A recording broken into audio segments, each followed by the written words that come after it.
Let's turn to Jeffery Swartz in St. Petersburg, Florida. He's a law professor at Cooley Law School. Professor, I want to get to Mr. Garcia's case in a moment, but I want to pick up on something Poppy finished her report with, and that is that Donald Trump now suggesting he wants to deport U.S. citizens to Latin American countries, people he thinks are dangerous. What is happening under the law, under the Constitution? Based on what you know, is this even allowed?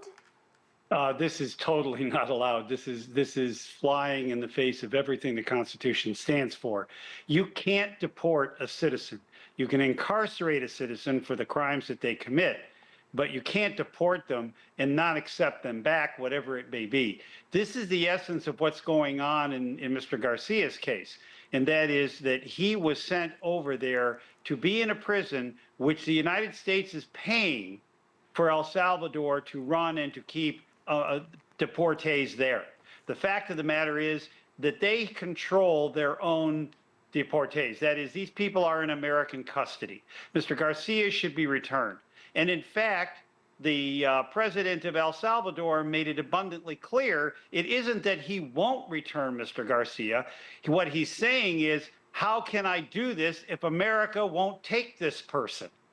And in fact, America is required to take this person under the Supreme Court order. Well, let me tell you what Secretary of State Marco Rubio had to say. I'm going to paraphrase it.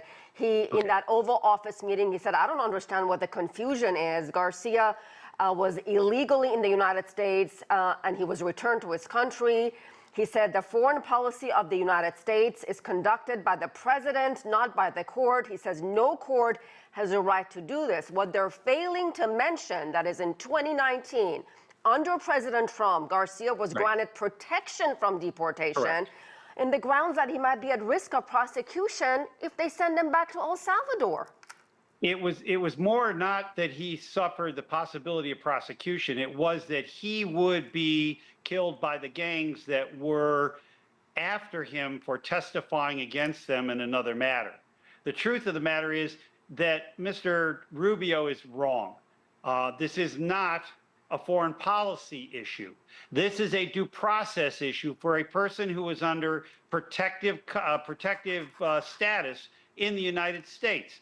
The court made it clear you can't take away that protective status without due process. And Mr. Garcia got no process. He didn't get due process. He didn't get any process whatsoever. They just took him and threw him out of the country, just like they did with some others that are now incarcerated down in El Salvador. So this is one of those things where they're trying to change the scenario. They're trying to change the subject. But the truth of the matter is that the real fear here is that we have to worry about the idea that the Trump administration believes that they can take people off the street and disappear them to any place they want to send them. And that is not constitutional under any circumstances. Have you ever seen anything like this?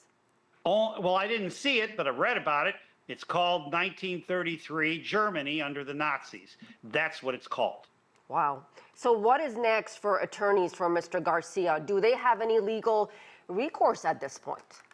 Well, if they get a transcript of the meeting in the Oval Office, they will see that presenting the idea that the president of El Salvador said he would not return Mr. Garcia is not accurate. He said, how can I do this?